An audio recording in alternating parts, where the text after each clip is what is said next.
Yes, good morning mwerere wito agakogeithia muno na ngagitanya ukire na muthenya mwega na kiroko kiega haha ni Murang'a county keno kundu gugwitwo Montezuma na otoguo nakiona mwerere wito guku ni kuria gukigagwo miri na muthenya wa umuthi ni muthenya wa kiha muno kuri arata na family mundu gwitwo Kimani Mbugua kana mutangathi munene uria wakikoragwo kimemerekia kuria mwena wa Royal Media kana Citizen TV na uria thutha ucio twagikorwo tugikiona mbica ciake kana video ciake iria ciagithiaga muno guku nenda-ini agithukite na agakioneka hihi atakiri na kiongo kiega uguo na nikio thutha ucio agikorwo agigitwarwo rehab ringi ona rita ria mbere ona kana rita ria keri then undu uria wagicokire kumanira ni ati mwanake ucio agikorwo akirutite moyo thutha wa gukorwo agitwaritwo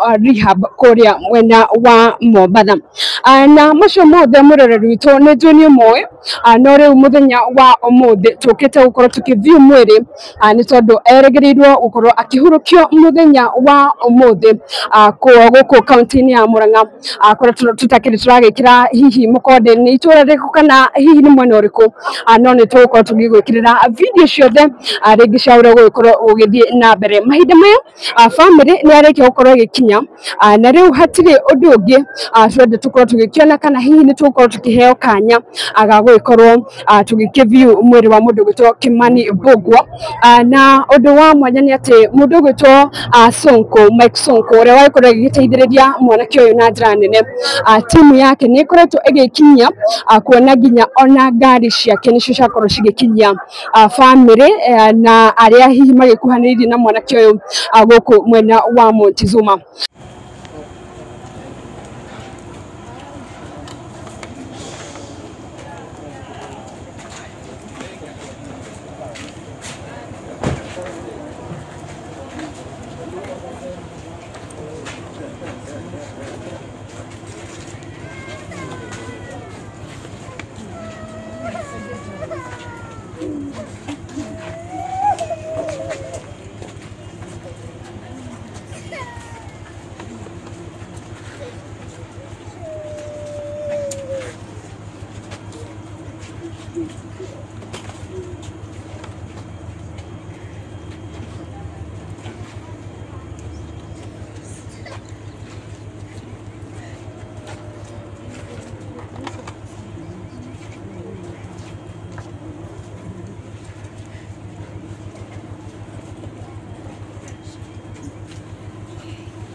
Nyimbo tamu za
asifiwe. Tunaitwa The Voice. Ngoa nafsi yangu dhambini,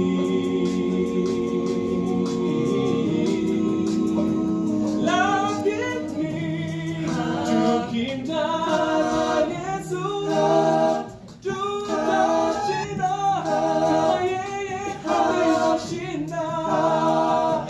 Kama yeye alivyomshinda Shetani.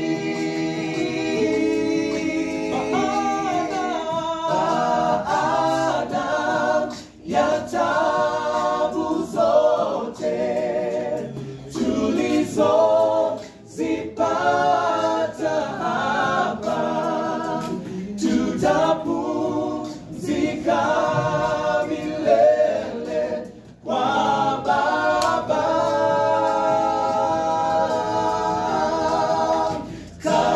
katika Yerusalemu iliyopambwa vizuri. Ndugu, jitahidi ili uwepo.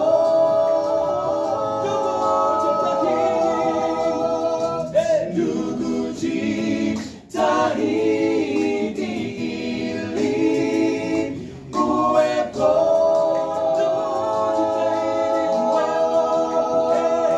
Ndugu, jitahidi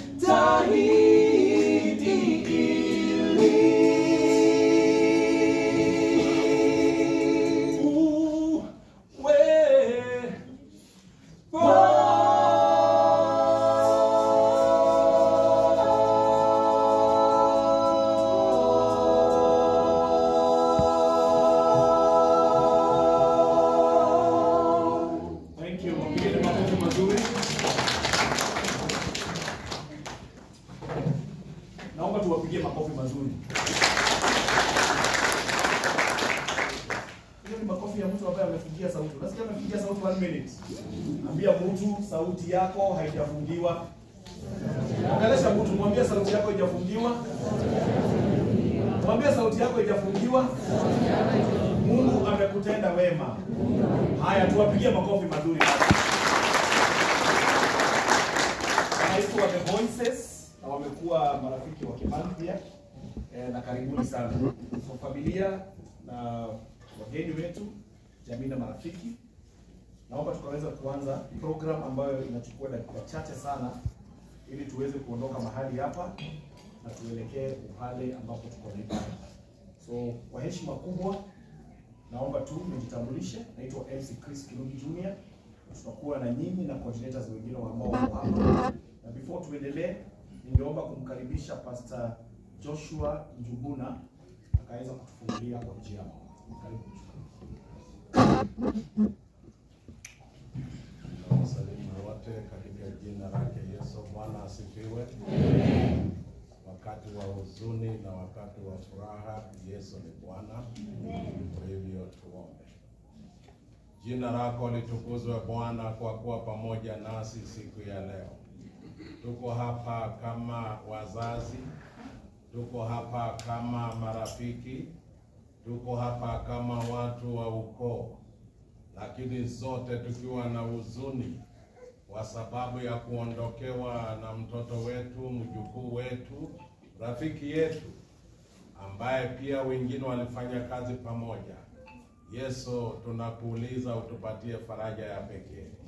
Na kila mmoja vile tumefika na hata kutoka mahali hapa tukielekea mahali tutaenda. Baba, jina lako litukuzwe na siku ya leo jitukuze katika mipangilio yote. Naomba katika jina la Yesu aliye mkombozi wetu. Amen.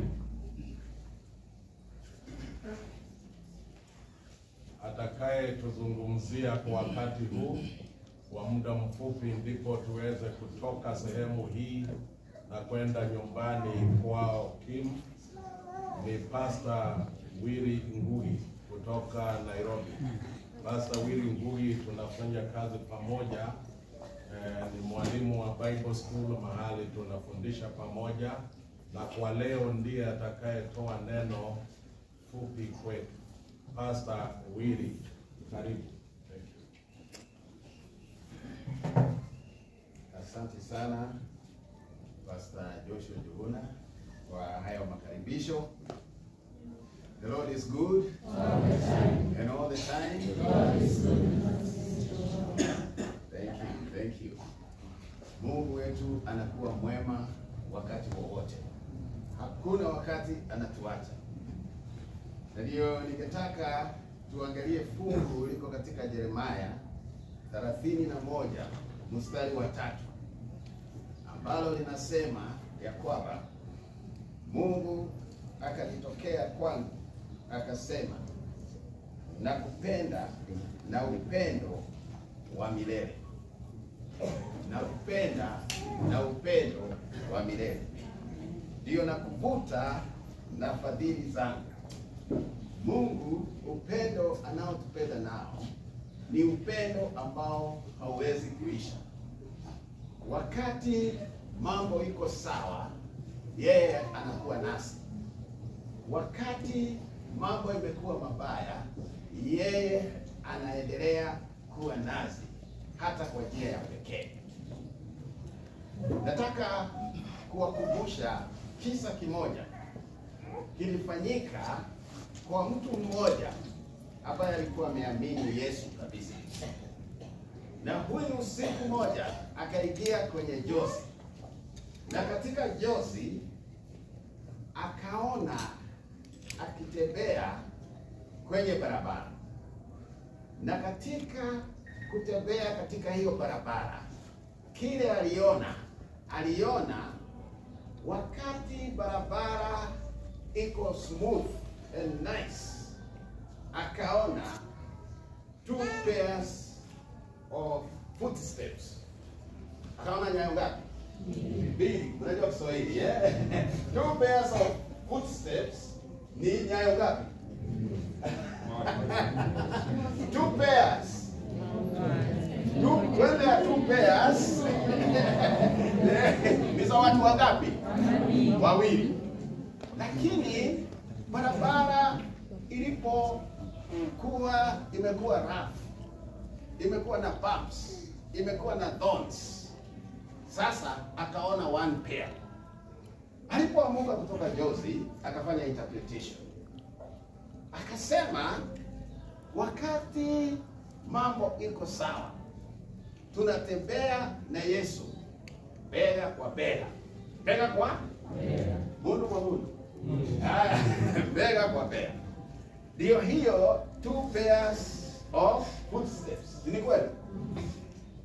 Lakini wakati barabara imekuwa rough and bumpy, sasa steps ni zangu peke yangu. Yesu ananiwacha. Akasema, what is this? Yesu akija nitamuuliza maswali. Yesu akatokea. Akamwambia hiyo mambo. Yesu akamwambia, sikiza. You are wrong. You are right and wrong. You are right and wrong in your interpretation of the vision. Akamwambia, ni kweli wakati barabara iko sawa, nyayo ni pair mbili, footsteps ni pair mbili. Ni mimi na wewe tunatembea bega kwa bega. Lakini wakati barabara inakuwa rough, ikiwa na miiba, hapo umetafsiri vibaya, tunatembea peke yako. Hapana. Njia ikiwa rough, na kubeba na kuweka kwa mabega na kubeba sasa. Haleluya. Yes. Na hiyo ndio maana ya Yeremia 31 verse 3. Mungu anakupenda na upendo ambao hakuna kitu kinaweza kuja achane na wewe. Wakati mambo imekuwa magumu kama sasa, amebeba mke wa ndugu yetu ambaye amelala, wazazi, watoto na wale wa karibu sana, amewabeba kwenye mabega. Yes. Ndio unaona wako na nguvu. Wako na nguvu. Wanaweza lia kwa sababu damu zikiwachana watu wanalia. Lakini wako na nguvu. Hakuna hata mmoja atakuwa na ile hofu baya ambaye inaharibu mwili. Hakuna mtu atakuwa na hofu baya ile inafanya mtu aseme afadhali na mimi nikufe, ama aseme nitukane Mungu. Hakuna mtu, lakini atafinyika, na akifinyika hivi anachukia shetani aliyeleta mambo hii yote ya sisi zote kufa, na anapenda Mungu aliyeleta mambo ya kwamba hata tukikufa sio mwisho. Yesu akija tutafufuka na twende mbinguni. Kwa hivyo familia, Mungu ako nani, na moja ya kuonyesha hivyo ni kwamba tuko hapa sote. Sisi ukituona hapa, Mungu ako pamoja na nani, na hawaacha. Alikuwa nani, na alikuwa na ndugu yetu alipokuwa mgonjwa, alikuwa na yeye hata alipolala, na akija atamwamsha aende mbinguni. Kwa maana alikufa kwa ajili yake. Huo ndio upendo. Na tukienda nyumbani atakuwa nasi. Tukimweka kwa kaburi atakuwa nasi. Na ninyi wengine mkiondoka atabaki na wao. Mungu ni mwema. Hebu aendelee kuwa nanyi, na aendelee kuwapatia nguvu, na aendelee kufanya mstahili yote, na mwisho wa mambo yote msahau hii maneno na muendelee mbele, murudi katika nomo. Na hiyo iko katika 1 Corinthians 10 verse 13. Hiyo tutasomea nyumbani. 1 Corinthians 10 verse, tutasomea wapi? Nyumbani. Na si nyumbani mbinguni, nyumbani hapa. Tusomee wapi? Hapa. Mungu awabariki. Tunataka kuombea familia. Mungu awe nao namna hiyo mpaka mwisho wa mambo yote tutafanya hapa. Hebu tuombe. Baba wetu uishie mbinguni, tunakushukuru sana ya kwamba unatupenda na upendo ambao hauna mwisho, na hakuna kitu kinaweza kuja kiweze kufanya tuachane na wewe ama wewe uachane na sisi. Baba, umekuwa na familia hii tangu ndugu yetu alipolala. Umekuwa na wao, umewapatia nguvu hata ya kupanga mambo haya yote. Umekuwa na wao, na pia umefanya hao watu wote waweze kuwa karibu na wao. Tangu siku hiyo wamekuwa karibu, wamewapangia mambo yote, na leo wamejaa hapa na wengine wanangojea nje. Baba, hiyo yote ni kwa sababu yako, kwa sababu unapenda hii familia. Tunajua utakuwa na wao mpaka wapite kwa hii shida, watokee upande ule mwingine wakiwa washindi na wawe na nguvu. Na ni katika jina hilo takatifu la Yesu Kristo aliye Mwokozi na Bwana wetu. Amen. Bwana wabariki nyote. Sana. Naomba tuweze kupigia kanisa makofi mazuri. Napenda watu wakiappreciatiwa vizuri. Mchungaji apigiwe makofi mazuri. Now, bila kupoteza wakati, ningependa kumkaribisha Martin Mboro and Albert Mushiri. Martin Mboro, Albert Mushiri. Martin Mboro ni ataongea, atupe direction, map. Tupe map ya kutoka hapa mpaka mahali ambapo tunapatana. Karibu. Jambo. Thank you. Naitwa Martin na naelekea nyumbani. Ningeomba hapa mpaka nyumbani karibu, tutapita Karatu, tupite Sekeno, tuende Karatu, kutoka Karatu tuingie Maragwa ndani. Sasa ingia Maragwa, tutakugojeana kidogo. Juu ya muda tuko masaa imeenda sana. Nikiomba kama uko na gari usiende peke yako. Ama namna gani? Tusaidiane juu ya my brother Kimani. Usiende peke yako, sababu tuna mpango kidogo pale, na ukikosa gari kabisa tuko hapo nje ili tusaidiane tufike mpaka nyumbani. Fika huko itakuwa furaha yetu sana. Sasa tuko hapa tena, tuandamane na mwili vizuri polepole ili usipotee sana. Usiende mambo leo, wacha ile siku ya my brother Kimani. Thank you. Asante, pigeni makofi tena. So Martin Mboro and Albert Mushiri. Yes, and this gentleman, wao watakusaidia ku make sure ya kwamba kila mtu ambaye ako hapa hajaachwa. So they are the last man standing. Tukitoka hapa tukielekea. Now tunataka tufanye delivery tukitoka, and this is the procedure. I have the rescue teams on board. Kama wa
Vamos